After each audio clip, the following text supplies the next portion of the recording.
Bila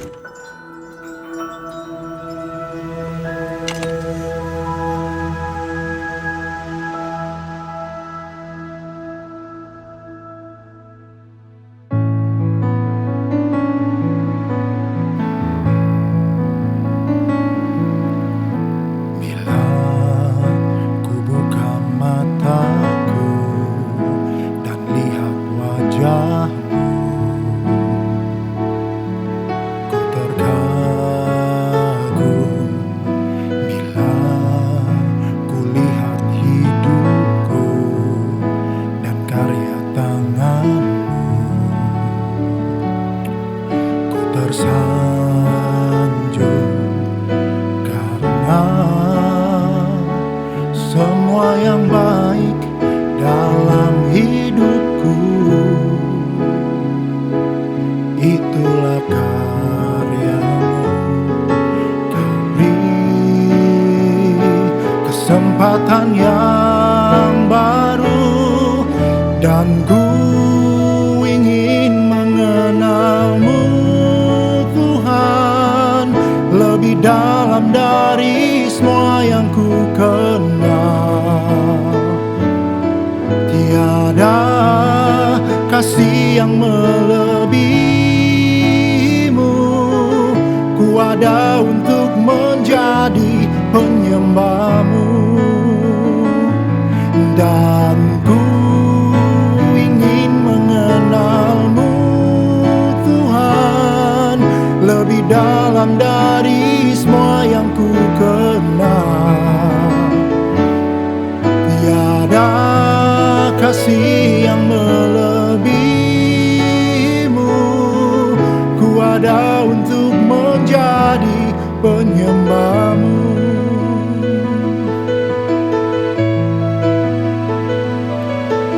Bila ku buka mataku dan lihat wajahmu, ku terkagum. Bila ku lihat hidupku dan karya tanganmu, ku tersanjung karena semua yang baik dalam hidupku itulah karyamu. Kau beri kesempatan yang baru dan ku ingin mengenalmu, Tuhan, lebih dalam dari semua yang ku kenal. Tiada kasih yang melebihimu. Ku ada untuk menjadi penyembahmu, dan ku ingin mengenalmu, Tuhan, lebih dalam dari semua yang ku kenal. Tiada kasih yang melebihimu. Ku ada untuk menjadi penyembahmu. Ku ada untuk menjadi penyembahmu. Ku ada untuk menjadi penyembahmu.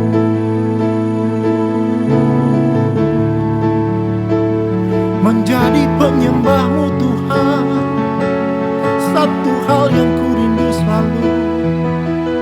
Setiap hari, setiap waktu, di dalam setiap kesibukanku, ku mau terus berseru memuliakan Engkau. Haleluya. Aku ada untuk jadi penyembahmu, Tuhan. Ku mau mengenalmu lebih dalam lagi, Tuhan, dari semua yang ku kenal. Lebih dalam lagi mengenalmu, Yesus. kasih-Mu yang tak bersyarat. Haleluya.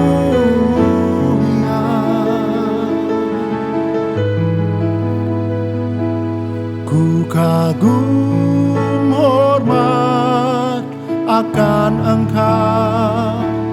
Ku kagum hormat akan Engkau.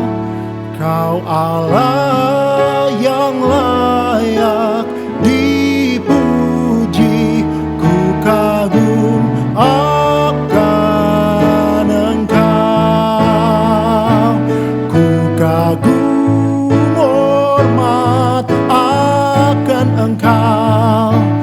Ku kagum hormat akan Engkau. Kau Allah yang layak dipuji. Ku kagum akan Engkau.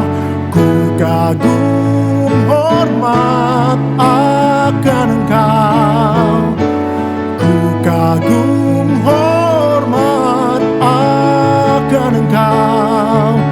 Kau Allah yang layak dipuji. Ku kagum akan Engkau. Ku kagum akan Engkau. Ku kagum akan Engkau.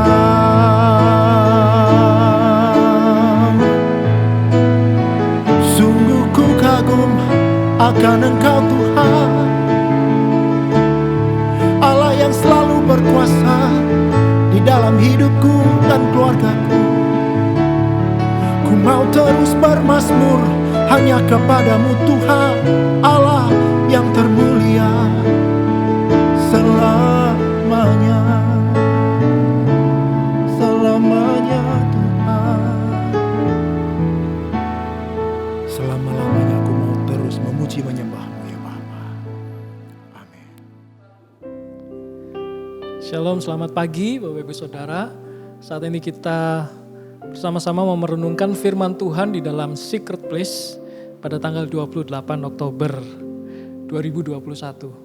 93 tahun yang lalu, karena hari ini bertepatan dengan perayaan Sumpah Pemuda.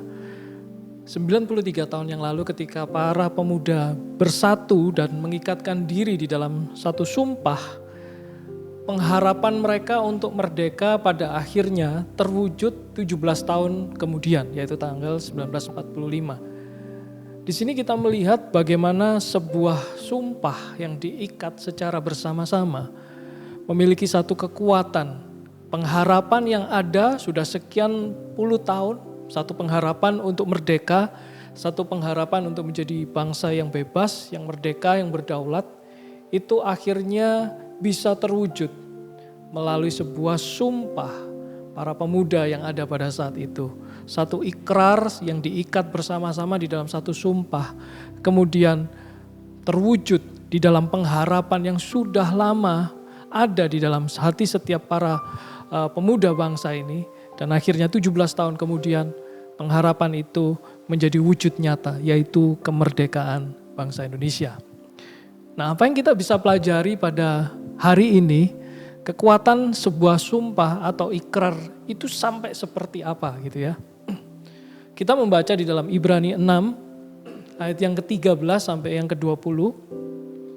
Ibrani 6 ayat yang ke-13 sampai yang ke-20. Saya bacakan 3 ayat lebih dahulu. Sebab ketika Allah memberikan janjinya kepada Abraham, ia bersumpah demi dirinya sendiri, karena tidak ada orang yang lebih tinggi daripadanya. Katanya, sesungguhnya aku akan memberkati engkau berlimpah-limpah dan akan membuat engkau sangat banyak. Ayat yang ke-15, Abraham menanti dengan sabar dan dengan demikian ia memperoleh apa yang dijanjikan kepadanya. Allah berjanji untuk memberkati Abraham. Sebenarnya Allah yang pencipta segalanya, Allah the creator, Allah yang berdaulat itu, kalau saja dia berjanji saja kepada Abraham, maka sebenarnya itu sudah cukup.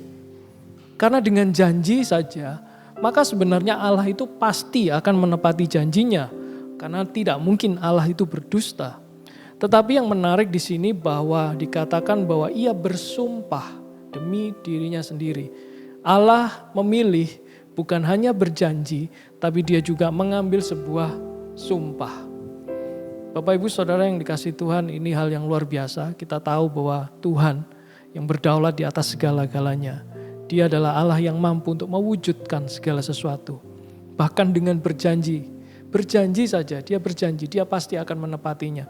Tetapi dia memilih juga untuk bersumpah. Kalau kita membaca di ayat yang ke-16, dikatakan sebab manusia bersumpah demi orang yang lebih tinggi dan sumpah itu menjadi suatu pengokohan baginya yang mengakhiri segala bantahan. Jadi sumpah ini memiliki sebuah kekuatan. Kalau bagi seorang manusia yang fana, manusia yang terbatas ini, biasanya dia bersumpah, dia harus mengatasnamakan pribadi yang jauh lebih tinggi. Yang mungkin secara kekuasaan jauh lebih tinggi. Dia tidak bisa bersumpah atas dirinya sendiri. Dia bersumpah atas seseorang yang memiliki pribadi yang jauh lebih kuat. Baru setelah itu, sumpah itu menjadi satu pengokohan atau sebuah hal yang satu kepastian, satu kebenaran. Oke, kamu pasti melakukannya karena kamu sudah bersumpah atas pribadi yang jauh lebih tinggi. Dan biasanya itu akan mengakhiri segala bantahan. Tetapi di sini kita belajar bahwa Allah mengambil sumpah atas dirinya sendiri karena memang tidak ada yang lebih tinggi dari dirinya sendiri. Namun kemudian kita mungkin bertanya, apa sih sebenarnya kenapa harus Allah itu bersumpah? Apa tujuannya dia bersumpah? Ayat yang ke-17 ini yang menarik.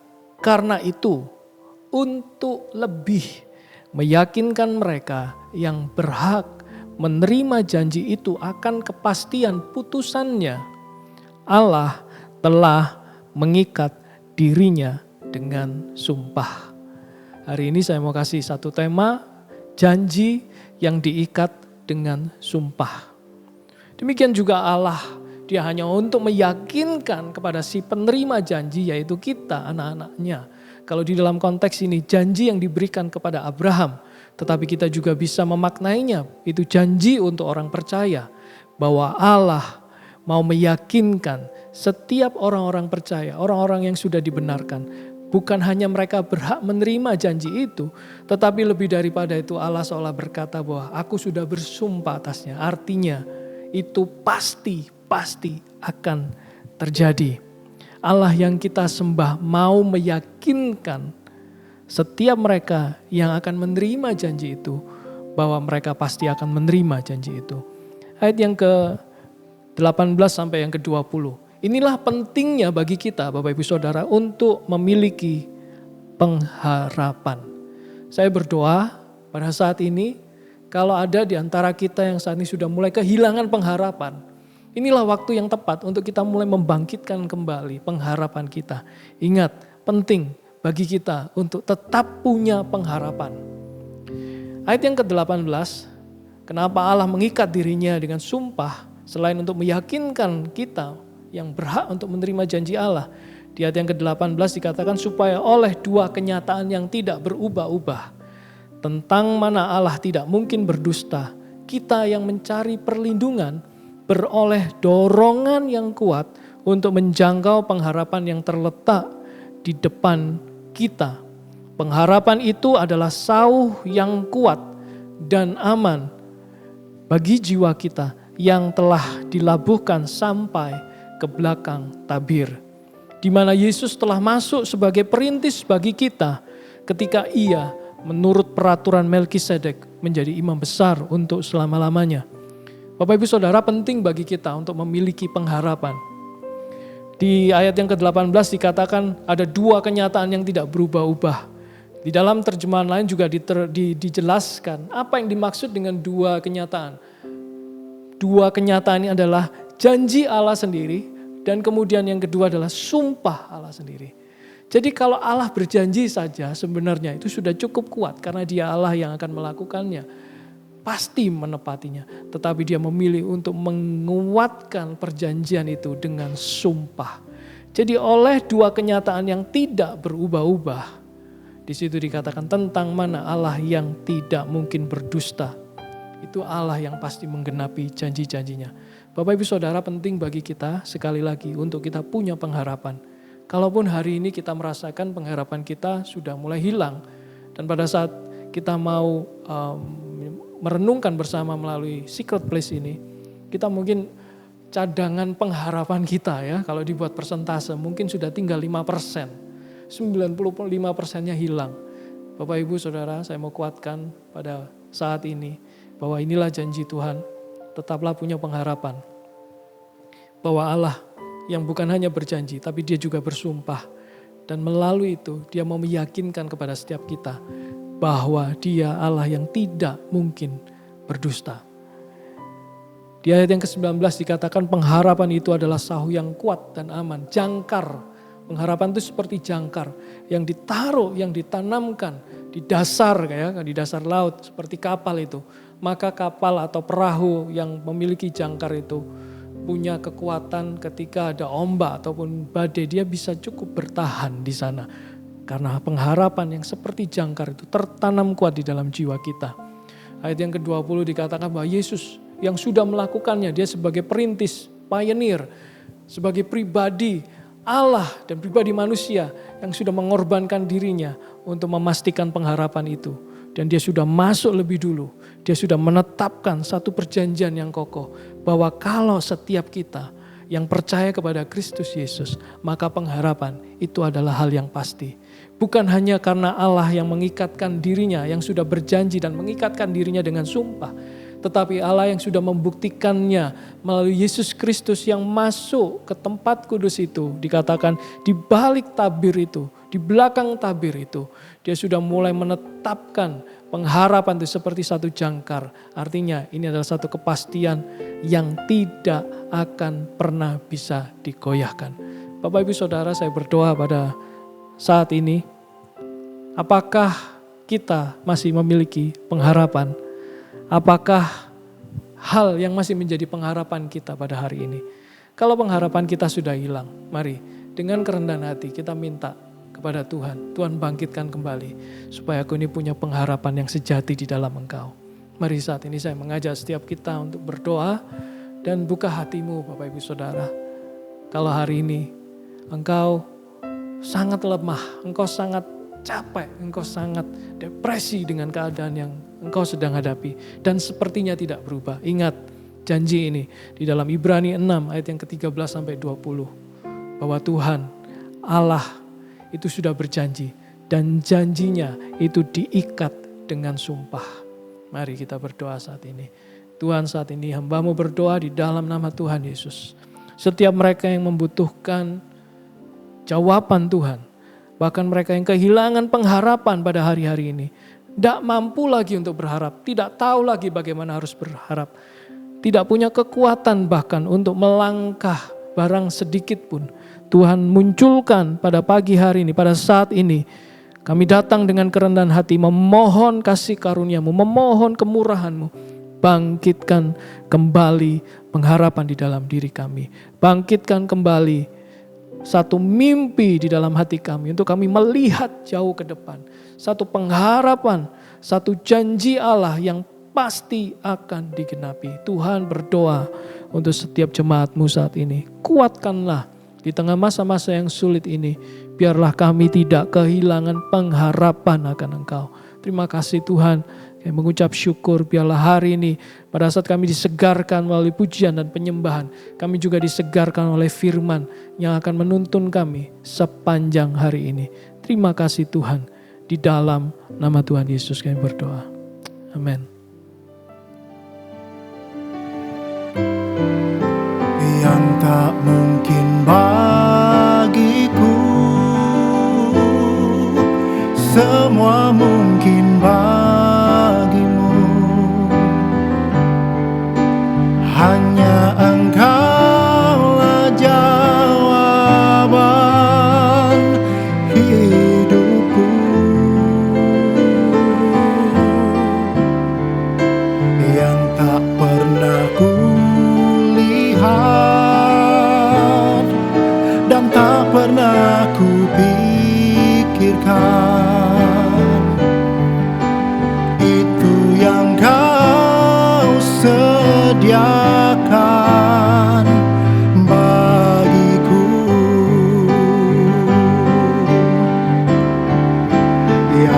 tak mungkin bagiku, semua mungkin bagimu. Hanya Engkaulah jawaban hidupku, yang tak pernah kulihat